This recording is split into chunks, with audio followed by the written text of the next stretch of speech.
want to talk a little bit about arpeggios. Some of my students who are working on jazz materials, sometimes they'll come to me and say, I've been practicing all of my arpeggios, major 7, minor 7, dominant 7, and I can get around pretty good. I can play them in different keys and different registers. But then when I go to play on a tune and improvise, it really doesn't sound jazzy. It doesn't sound like records that I've been listening to. So what's going on? Please help. Basically, that's the kind of question I get around arpeggios. Why it doesn't sound jazzy or satisfying, there could be any number of reasons for that, but the two most common ones are what I want to address in this video. The first one is vocabulary of the style. So just because you can play all of the arpeggios, assuming you've done the work and really can get around and play all of that stuff, doesn't mean that you know anything at all about jazz. That would be like, I don't know, if you wanted to learn about cooking Indian food, say, and so you went shopping and you got all of the ingredients and you had a fully stocked pantry, but really you hadn't eaten very much Indian food. You weren't even really sure what it was supposed to taste like or look like. So you've got some work to do. You really need to go out and eat Indian food in different restaurants, try a variety of dishes, think about the ones that you are most interested in cooking. Just start with a couple of dishes that really that you're excited about, and work on those. Find a recipe, make it a couple of times, then try adjusting the recipe. Try different things. Go eat a dish someplace and then, try to reverse engineer it. You could start with a recipe and maybe decide, I think it needs a little more of this or less of that, or higher heat or longer cooking time, or whatever it is.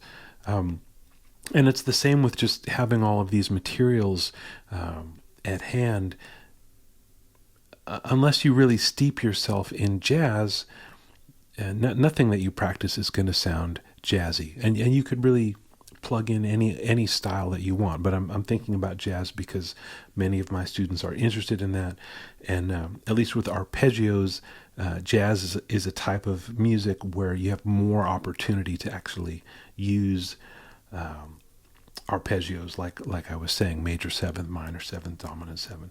So listen to the music and also transcribe some things. Get some licks and phrases under your fingers that really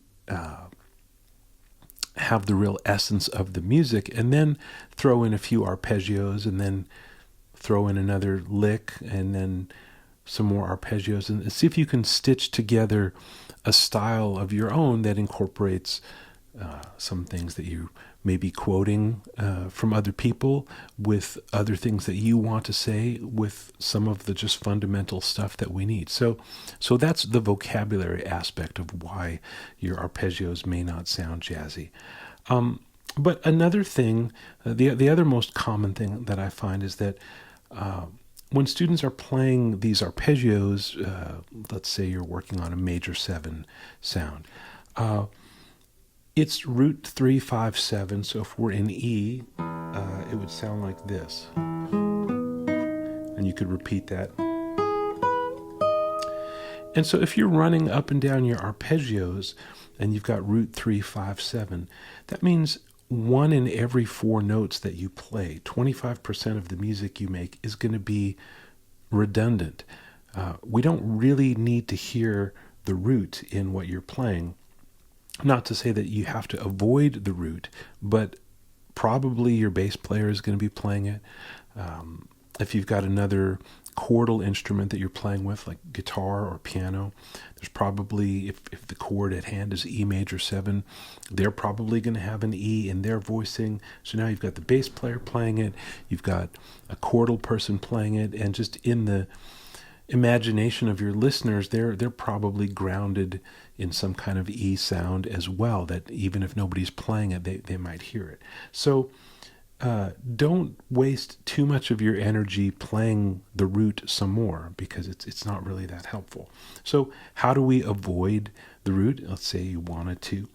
One thing that a lot of jazz players do is they play the arpeggio that's actually a different chord starting from the third of whatever chord is at hand. So, for example, if the given chord is E major 7, there it is. So I'll do this so you can actually see my hands. So let's say that's the given chord. Instead of playing an E major 7 arpeggio, they'll play a G sharp minor 7 arpeggio. So that's a minor 7 arpeggio starting on the third of the E major 7. So that would sound like this. I'll just play that root for reference. And automatically that sounds more sophisticated, even though I didn't do anything melodic with it. I just went straight up it. So G sharp minor 7, G sharp, B, D sharp, F sharp, and then repeat. So the formula on a major 7 chord is play a minor 7 chord starting on the third. And of course you could mess around with that and do a whole lot more with it. I'm just giving you the basic sound. What if the chord was E7? In that case, you would want to play, if you wanted to imply, I didn't say on this chord what you're getting instead of E major 7, you're implying E major 9, because the G sharp is the third of E, B is the 5, D sharp is the 7, the natural 7, and F sharp is the 9 of E. So you're getting E major 9. So I'm going to follow that through with the two other primary chord types, which would be dominant. So we want to make E9. We could play G sharp minor 7 flat 5.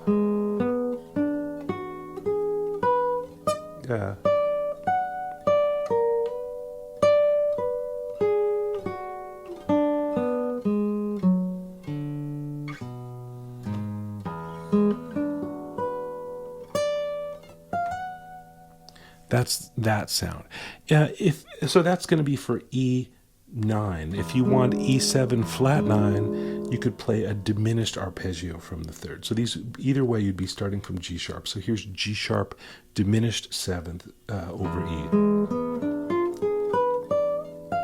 And that gives us an E7 flat 9 sound. So if you want natural 9, play G sharp minor 7 flat 5.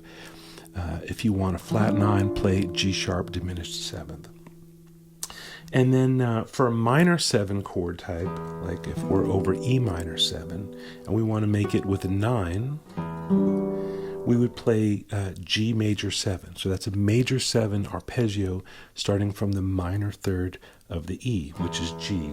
So we get this.